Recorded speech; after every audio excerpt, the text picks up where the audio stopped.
পানী বটল বাবুক কৈছে না কি হ'ল বাবুক মাতা মোবাইলৰ পৰা তুলে বাবু হিমন্ত দা পানী বটল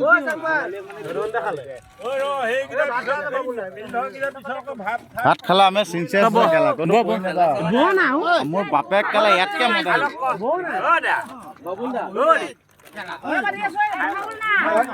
ঘন মাল আছে নি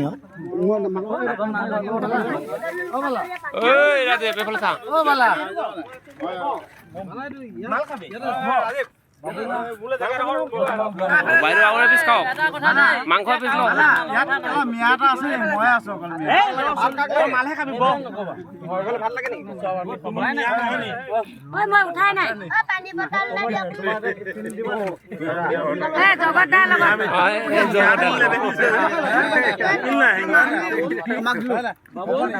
জগদা পিস লগ মাংস